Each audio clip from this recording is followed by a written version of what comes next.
Save the Semantics, episode 156. It is October 10th, 2021. My name is Myro. This is the podcast where I ramble on for a bit about some shit. Things that I've been interested in or not.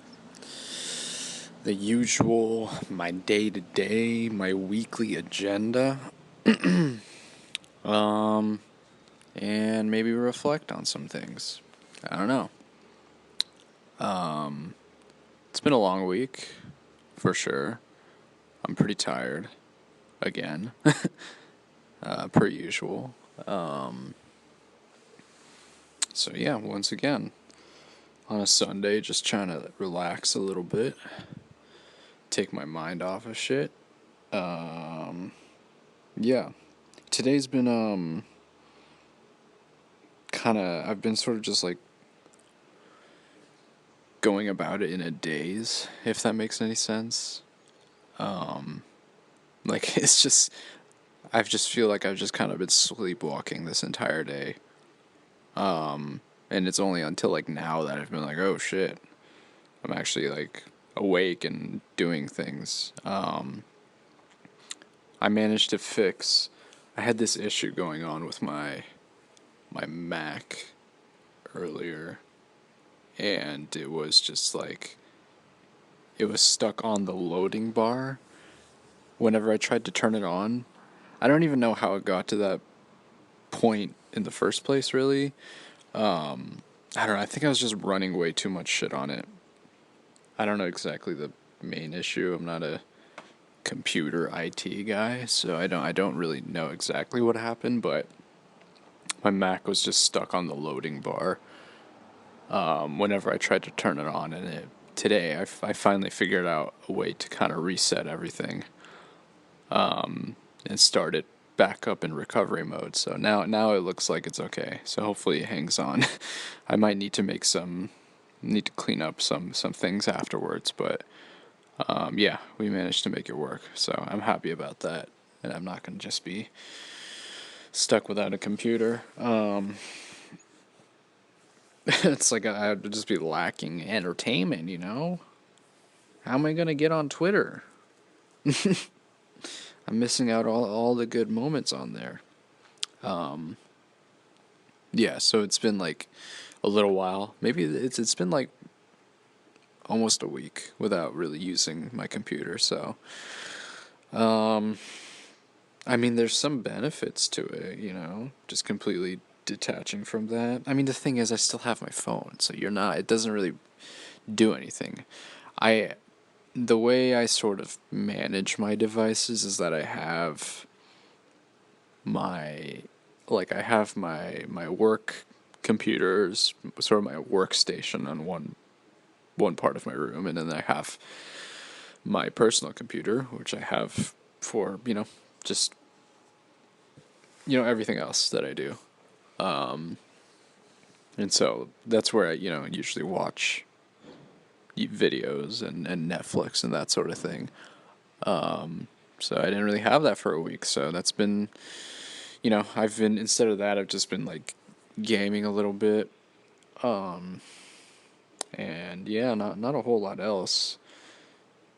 Kind of racked in some hours this last week, and then I think this next week it should really kind of slow down, which is nice. And I'm looking forward to sort of chilling a little bit for this next month or so.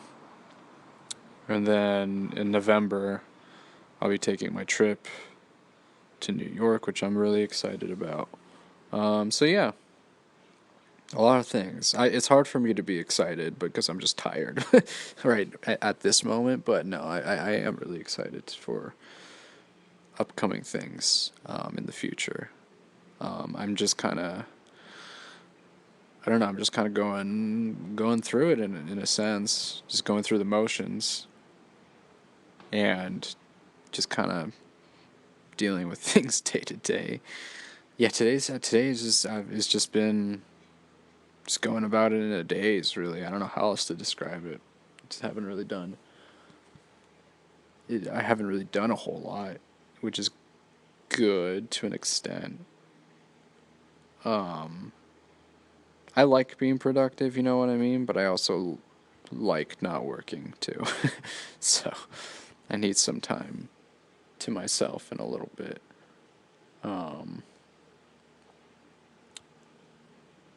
Yeah, earlier. I was actually going to record a little earlier today. By earlier, I mean like maybe like 20 minutes ago. Um,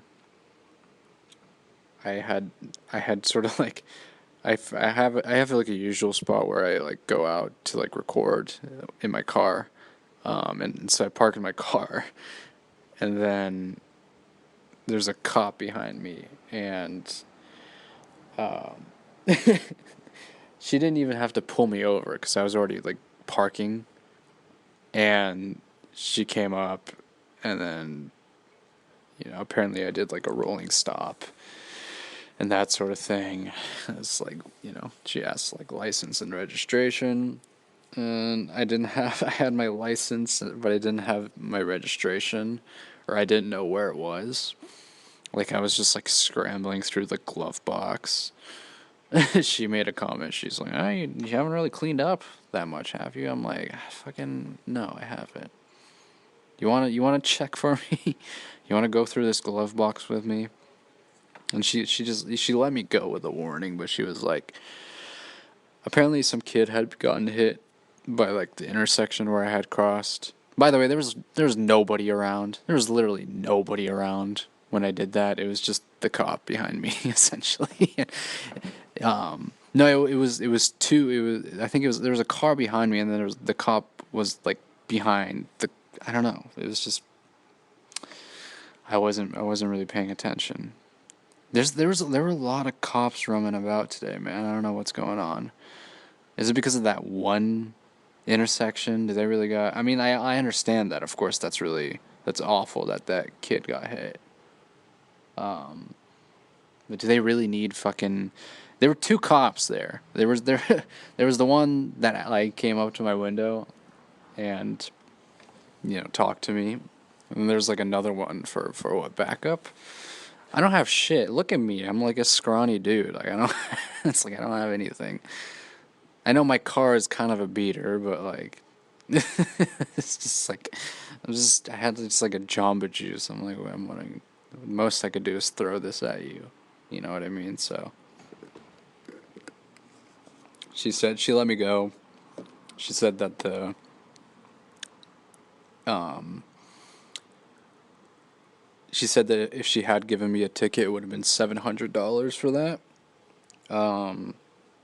Which I think, I don't know. I need to look into that, and see if she's bluffing. Which I think that's like, if you want people not to do what I did, like if you want to discourage people from doing that, like throwing like a pretty big sum kind of scares people. But it's possible that the actual cost might be lower, or I don't know, it might be higher. Who the fuck knows? But yeah, $700 for that, for a rolling stop. I don't know. Is that reasonable? I understand the incentive behind it, but damn, dude, there was literally no one around. It's like, it's not that similar, but it reminds me of that scene in well, I think it was Harold and Kumar White Castle, I believe, where it was like they were gonna they were gonna cross the street, and there were like literally no cars around, and the signal was like marked, no crossing, and they're like, fuck it, let's just do it anyway. And then it's like immediately, like the second they step their foot down, like a cop rolls around. It's like bloop. That's kind of what it felt like to me. Maybe not as funny, but there's nobody around. Like, goddamn, dude. I was like I was trying to relax. Shit. And it's like now I'm just like on edge. I'm like, fuck, dude. I'm just like fumbling through my papers in my glove box trying to find registration. I couldn't find shit. Um, I don't know. I think I acted the like a, this like I've only this is like this only the second time that I've been pulled over. First time was like 3 years ago. Um, that one was a little more reasonable, I think. Like I was coming back home from a friend's place and it was like pretty late. It was like 2 a.m., something like that. Um, and my license plate is kind of scuffed. So if you shine your light on the plate, it doesn't reflect back, you know? So at nighttime, you can't really read the license plate. So I got pulled over for that by a sheriff. And it wasn't, I don't know. Like, it wasn't, it didn't, that, it, I don't know, it wasn't that bad of like an interaction, to be honest. It was just kind of like, all right, just get your license plate fixed. Still haven't, by the way. But, you know, he let me off with a warning, but I don't know. This was just kind of uncomfortable because it's like, I don't know. I don't know. It's just an uncomfortable position to be in. It's just like I have no like. I mean, it's just it's a simple thing. It's like a pretty simple thing. It's just like not stopping. You know what I mean? But I've been meaning to. No, actually, I haven't even really thought about it, to be honest. But this is way back. This is like last year when I started reading. Was it active policing? It was just talking about how police officers are like conducted, how they're trained to do their work. And it's very kind of consistent with, how they act in public, right? The way they're trained is to be overtly aggressive. Like, I'm not even really linking it to my case, but I just thought about it, but it's just like showing like a clear, you know, presentation of power, just like being like domineering and everything. Um, and that's just kind of how, they go about things, right? That's that's kind of I don't know how much has really changed since, you know, George Floyd and the protests and everything like that. Um, I know that obviously like this is a little while back, but I know that Chauvin got sentenced, right? So that's like a step in a good direction, but I don't know how much effect that's going to have on overall policing. You know what I mean? It's just kind of like, I mean, considering where I'm at too, it's like a pretty safe, like at least where I was too, is a pretty safe area. So like any case is gonna like trigger the police's attention. You know what I mean? So it's like one incident happening in that location area, and then they're gonna be on the lookout, which might explain why there's so much patrolling going on today. You know what I mean? So I don't know. It's just yeah. I think maybe I'll get around to reading the rest of the book. I forgot where I kept it. I think it's in my MacBook. I downloaded it a little while back, and I read like maybe the first chapter. Um, so yeah, if I have a little more time, I think it'd be good to kind of dive back into that. Um, just kind of refresh my memory, learn some more. It's probably going to be things that I'm not like super. I'm not going to be super surprised about. You know what I mean? It's going to be like expected. Like I've seen like enough videos and things like that, just discussing these, policing in America to kind of have an understanding of what that state is, but I think it would be kind of useful to kind of dive deeper into it, to get a better understanding of things and just kind of see where all of these issues kind of stem from, or one of the main kind of causes of these issues. You know what I mean? So yeah, I think it would be a useful research. Um, yeah. So that was that. Things like that don't really happen to me, at least. I'm very, I don't know. I'm usually pretty careful and that sort of thing, but I don't know, just careless a little bit. But whatever, it's all right. Anyways, I've been listening to a decent amount of music. Listened to some albums that I'll touch upon briefly. Loot released a new album, Goldmouth, and it's pretty good. I've listened to it like 2 times through. And it's just a very like, if it fits kind of this fall season, if you know what I mean. I think it just the instrumentals, just kind of the themes, and just sort of like the melancholy really kind of lends itself to this time of year. I don't know. I think it came out at like a really like perfect time. I don't know. It just works. A lot of the songs just kind of feel like and the album itself just kind of feels like fall, if that makes sense. It's I don't know. It's the type of album that I can just kind of listen to while just sort of being out and about. Um, Ooh man, I should get myself some new speakers, man. I've been missing kind of driving around and listening to music. I miss doing that a little bit. I think that'd be kind of nice. I think that album's like just right for that sort of thing, to kind of drive in sort of a more, a lot more nature setting. I think that'd be pretty tight. But yeah, I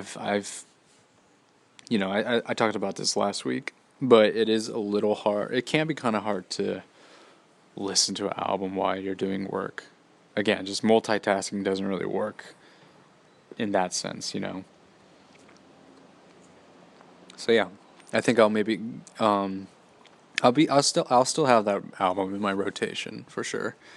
So once when things kind of do have a bit of a lull period in my work schedule, then I can kind of sit down and like really listen to the album. I think there's a lot of it's you know first track to last track. I think it's a pretty solid album. It's not like it's not like crazy. It's not like a masterpiece or anything like that. But I think it's just a very well constructed and cohesive album.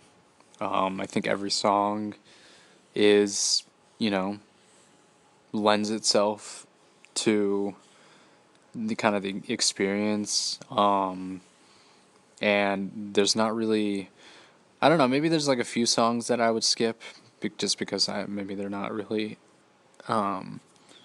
super engaging, but I don't know, like it's a really easy listen to, I think. On my second listen through, I just like I didn't even realize it, but the album had already finished, and I was like, "Isn't there like 5 more tracks?" It's like, "Oh shit, it's already over." So yeah, I think um it's kind of hard to really say what my favorite albums of this year were, because I've been listening to like older, quote unquote older albums from like, I don't know, that are from like a few years ago. So I don't know. There hasn't really been a whole lot this year that's really caught my attention. I would say like in terms of rap, it would be this one by Lou. IDK's album, I listened to like that one quite a bit when it came out. And yeah, I don't know. There's probably some others, but ooh, Mick Jenkins is coming out with an album. I'm excited for that. That cover art looked so cool.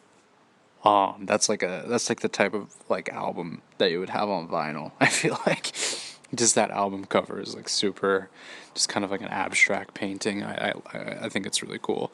And I think it's been a little while since he's released a album. He had an EP, The Circus, right? Like that was just like how many tracks was that? It was like 5 or 6 songs.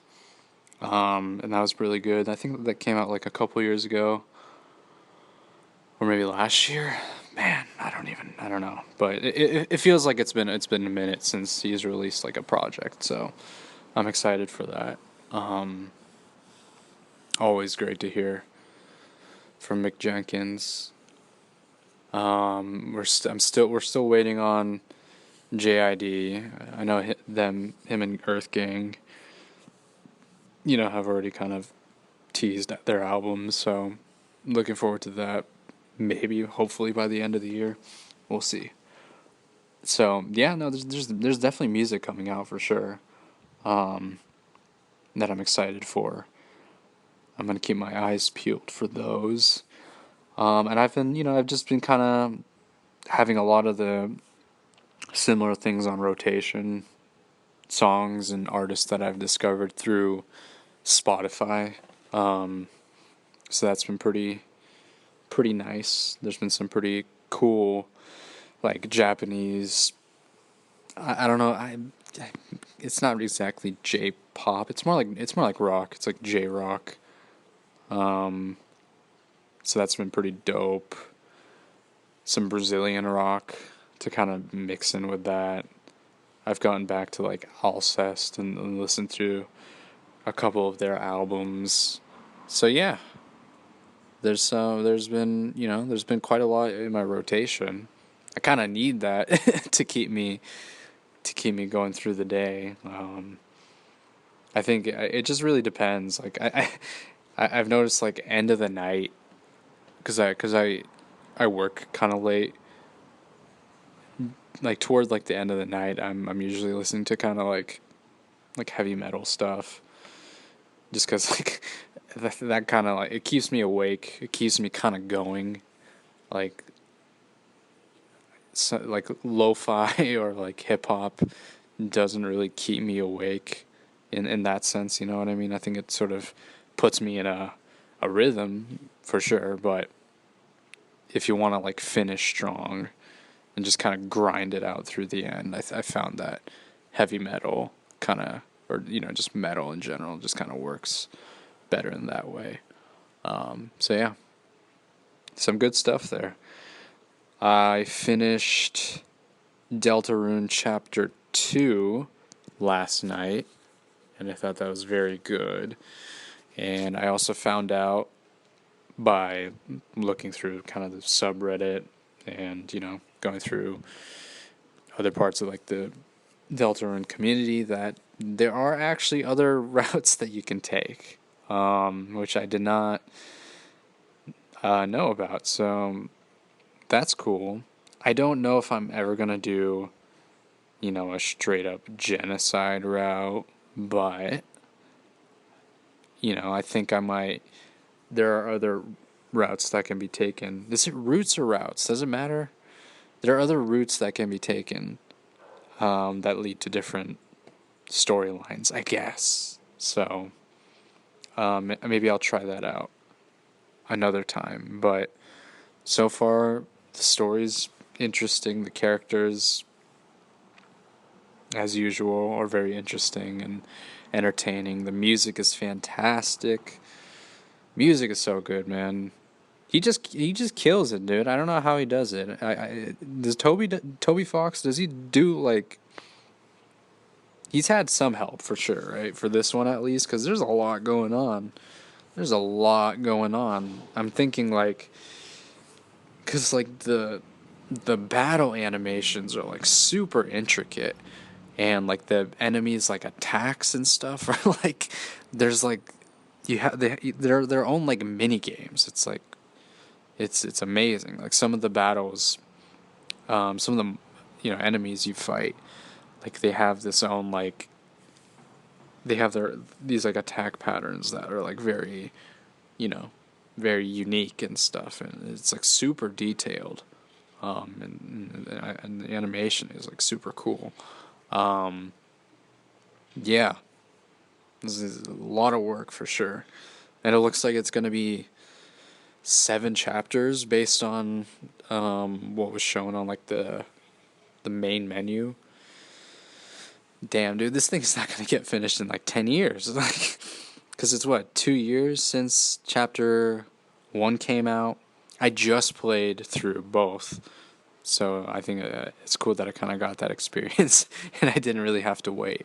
But yeah, so chapter 1 came out 2 years ago. So damn, is it gonna be another 2 years for 3 and then 4? Like damn, dude, I don't know how long people can wait for that.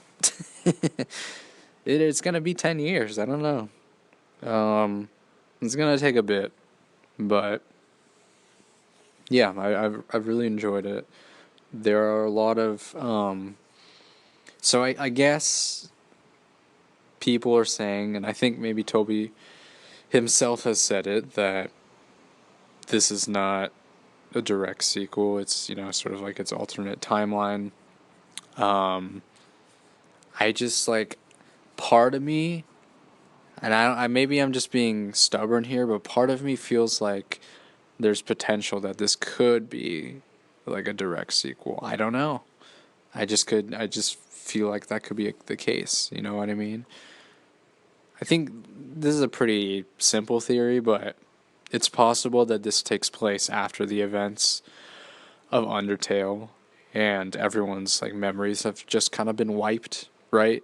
And so they kind of start in this world and like the above ground, with sort of new, like kind of like they have their like characteristics, right? They've kept their like personas and everything like that, but it's possible that their memories have just been wiped and they've just kind of forgotten about the life they've lived previously. So I don't know. Maybe that might be a stretch, but who knows? For now, I guess I'll go along with the alternate timeline sort of thing, where these characters are kind of put into like a different situation in a different timeline and everything like that. But yeah, there's a lot of interesting ideas that are that are thrown into it, talking about the past. Like that's a pretty heavy subject. All the characters are just kind of not all the characters, but a lot of the characters talk about how things like used to be, and they're like, oh, we used to do these kinds of things, and now a lot has changed, and there's a lot of just kind of like holding on to the past, it feels like. So yeah, there's a lot of interesting, there's a lot of like touching and kind of intimate themes that that can be kind of discussed. I think it's a little more, there's definitely a lot more going on than Undertale for sure. I mean, there's more game, right? There's a bigger game in general, it feels like. So yeah, I've thoroughly enjoyed it so far, and maybe I'll dive back in from the start and try a different route. We'll see though. I don't know if I do something in a different save file, does because I remember in the first Undertale, like if you do like the genocide route, then it gets like corrupted. The pacifist run that you do gets quote unquote corrupted, and you can't really go back. So I'm wondering if there's going to be consequences if I try to do it again from a different save file, but we'll see. Good stuff. Anyways, that's going to do it for today. This has been Save the Semantics, signing off.